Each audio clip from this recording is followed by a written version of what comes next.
자, 어제 아침에도 이 말씀 가지고 하나님께서 찾으시는 자라는 제목으로 말씀을 드렸는데요. 하나님께서 사울 왕의 뒤를 이어서 왕이 될 사람을 찾고 계셨죠. 그러다가 누구를 찾으셨어요? 다윗을 찾으셨어요. 그래서 오늘 말씀은 뭐라고 말해요? 내가 내 종 다윗을 찾아내었다라고 말하고 있어요.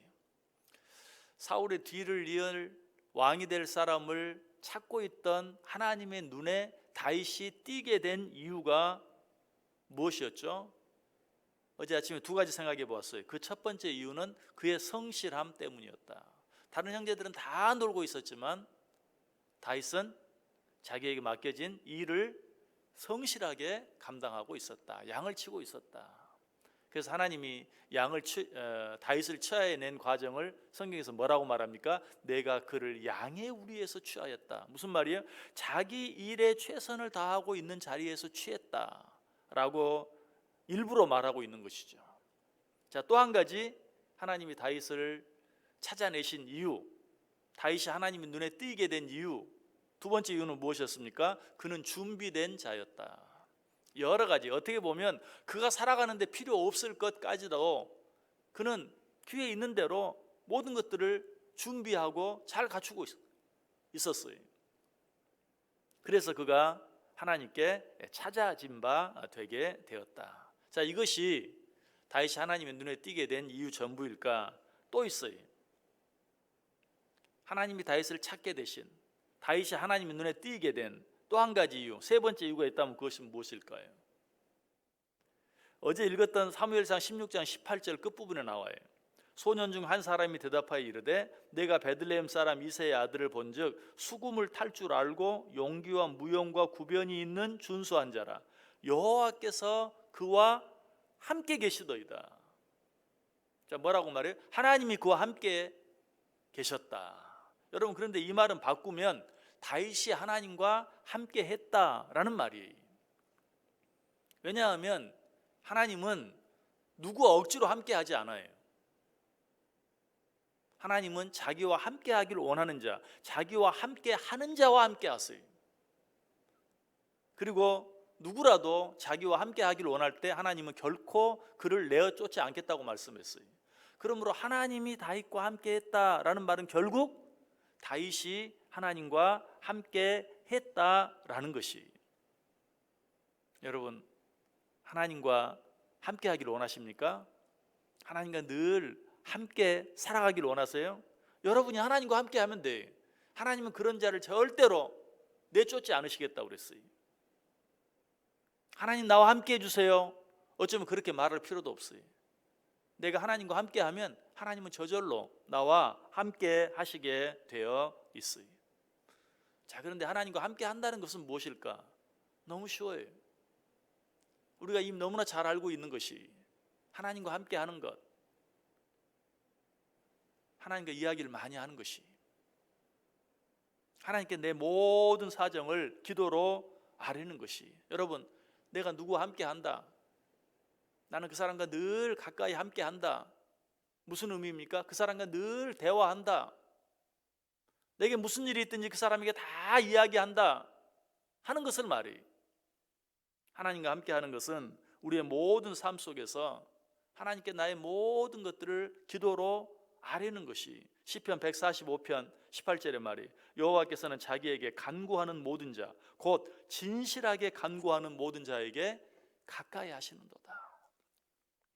하나님과 함께 하는 것은 하나님께 늘 내 사정을, 내 형편을 기도로 다 미주알 고주알 아뢰는 것, 그것이 바로 하나님과 함께 하는 것이다.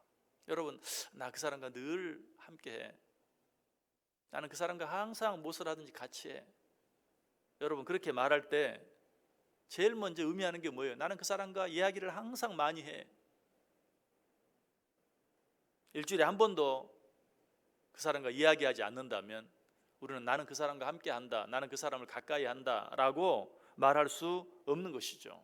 또 그 사람과 설령 자주 이야기한다 할지라도, 예를 들어서 여러분 직장에서 월요일, 화요일, 수요일, 목요일, 금요일 날마다 만나고 날마다 보고 날마다 이야기해. 그러나 공적으로 그렇게 만나기를 하지만 개인적으로 만나서 사적인 이야기를 전혀 하지 않는다면 나는 그 사람과 함께 한다, 나는 그 사람과 가까이 지낸다 라고 말할 수 없죠.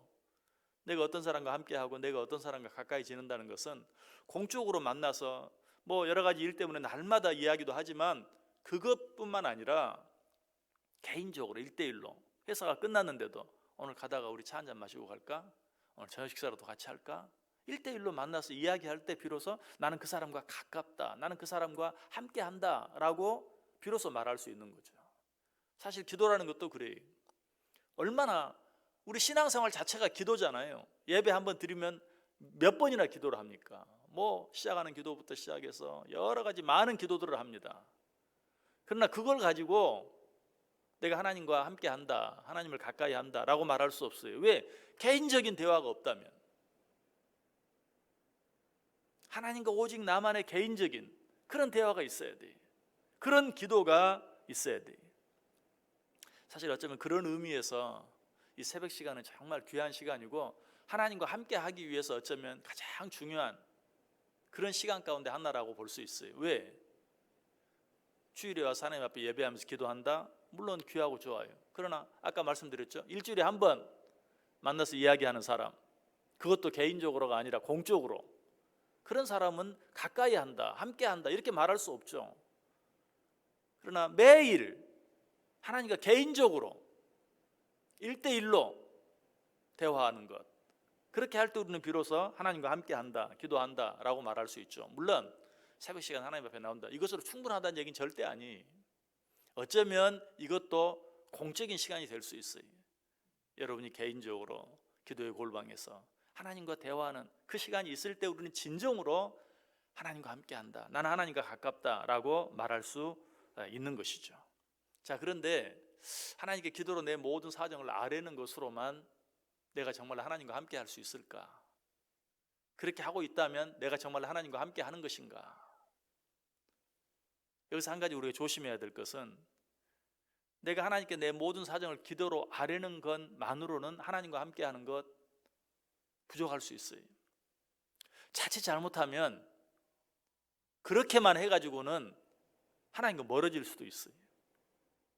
왜 그럴까요? 여러분 어떤 사람 만날 때 만나서 내 얘기만 계속하면 그 사람하고 친해질까요? 그 사람과 더 가까워질 수 있을까요? 다음에 내가 그 사람 만나자 그러면 안 만난다 그럴 수도 있어요. 개인적으로 너무 많이 말을 했다가 멀어질 수도 있어요. 무슨 의미예요? 하나님과 진정으로 함께 하기 위해서는 내가 내 모든 사정을 기도로 하나님께 아뢰일 뿐만 아니라 또 뭐 해야 돼요? 하나님의 말씀을 들어야죠. 어떤 사람과 함께 하기 위해서는 내가 내 이야기도 하지만 그 사람의 이야기도 들어줄 수 있어야 돼요. 여러분, 그래야 그 사람과 가까워지지. 여러분 생각해 보세요. 만나면 자기 얘기만 하는 사람, 가까워지고 싶습니까? 친해지고 싶습니까? 함께 하고 싶을까요? 그렇지 않아요. 자기 얘기도 하지만, 남한테 할 수 없는 이야기를 나한테 해주기도 하지만 또 내 이야기도 들어주는, 어떻게 보면 다른 사람은 전혀 안 들어주는 그 이야기까지도 들어주는 그런 사람이 정말 가까운 사람이고 진정으로 함께하는 사람이죠. 마찬가지, 우리가 진정으로 하나님과 함께한다면 내 어려운 사정을 하나님 앞에 기도로 아뢰일 뿐만 아니라 하나님께서 내게 하시기를 원하시는 말씀을 귀담아 들을 줄 알아야 돼요. 그 말씀 가운데는 어때요? 부담이 되는 말도 있어요. 힘든 말씀도 있어요. 책망의 말씀도 있어요. 어쩔 때는 저주의 말씀 같이 들리는 그런 말씀도 있어요. 그런 모든 말씀들을 다 기꺼이 아멘으로 받아들일 줄 아는 자, 하나님의 말씀을 읽고 듣기를 힘쓰는 자, 이런 자라야 하나님과 함께 한다라고 말할 수 있는 것이. 자, 그런데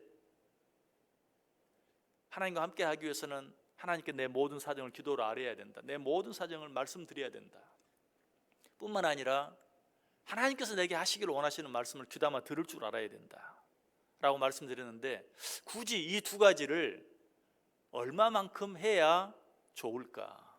하나님께 기도하는 것과 하나님의 말씀을 듣는 것, 내가 하나님께 말하는 것과 하나님이 내게 하시는 말씀을 듣는 것, 여러분 이것을 어느 정도 해야 할까요? 굳이 비율로 말한다면 어느 정도 해야 할까요? 반반 하면 될까요? 물론 그렇게 하면 되고 거기에 정확한 비율이 있는 것은 아니죠. 그러나 제가 한 가지 여러분에게 말씀드리기를 원하는 것은 하나님 앞에 기도하는 것보다 하나님의 말씀 듣는 것이 조금이라도 더 많아야 한다. 왜 그럴까? 성경이 뭐라고 말하죠? 시편 119편 105절이 뭐라고 말해요? 하나님의 말씀은 내 발의 등이요 내 길의 빛이다.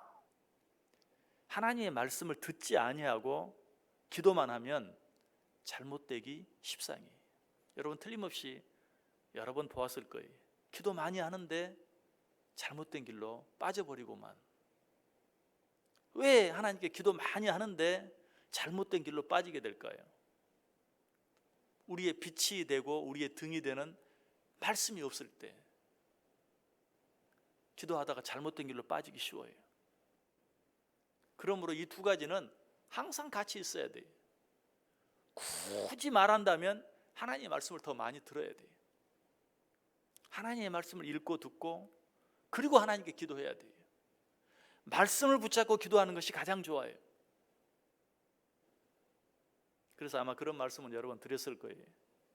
기도하기 전에 말씀 보는 것 정말 좋아요. 기도하기 전에 하나님의 말씀 듣고 읽고 묵상하고 그리고 그 말씀 붙잡고 기도하는 것 정말 좋아요. 여러분, 하나님은 당신과 함께 하는 자들, 그런 자들과 함께 하세요. 그러기 위해서는 어떻게 해야 돼요? 먼저 여러분의 모든 사정들을 기도로 하나님께 다 아뢰세요. 뿐만 아니라 하나님이 내게 뭐라고 말씀하시는지 하나님의 말씀에 귀를 기울이세요. 굳이 순서를 한 번 더 이야기한다면 먼저 하나님의 뜻이 무엇인지, 하나님이 내게 원하시는 것이 무엇인지 들어보세요. 그리고 여러분의 사정을 기도로 아뢰세요. 그것이 하나님과 함께하는 것이요. 그렇게 하나님과 함께할 때 하나님은 그 사람과 함께해 주세요. 하나님은 그런 사람을 찾고 계세요. 다윗이 그런 삶 속에서 하나님의 눈에 찾아진 바 된 것이. 어제도 여러 사람들 말씀드렸어요. 아브라함, 베드로, 예수님의 제자들, 니고데모 등등. 특별히 니고데모는 어때요? 무화과나무 아래서 하나님의 말씀을 듣다가 하나님께 발견되게 되었죠. 하나님께 찾아진 바 되었죠. 여러분, 하나님의 눈에 띄기를 원하십니까? 말씀과 기도로 하나님과 함께하는 삶을 살아보세요. 그런 자는 하나님의 눈에 뜨이게 돼요. 하나님께서 그런 자를 들어 사용하세요. 여러분이 정말 하나님과 함께하기를 원하고 하나님이 원하시는 일에 쓰임받기를 원하고 무엇보다 하나님의 뜻을 이루어드리는 도구가 되기를 원한다면, 하나님이 다윗을 보았을 때 뭐라고 말했어요? 저가 내 마음에 합한 자다. 내가 저로 하여금 내 뜻을 다 이루게 할 것이다. 하나님의 뜻을 이루는 도구가 되기를 원하십니까? 말씀과 기도로 하나님과 함께하는 삶을 사세요. 하나님은 그런 자와 함께 하시고 그런 자를 들어 사용하시고 그런 자를 통하여 당신의 뜻을 이루게 하십니다. 오늘 하루 저와 여러분의 삶이 말씀과 기도로 하나님과 함께함으로 하나님의 눈에 띄이는, 그래서 하나님께 쓰임받는 복된 하루 되어질 수 있기를 주님의 이름으로 간절히 축원합니다.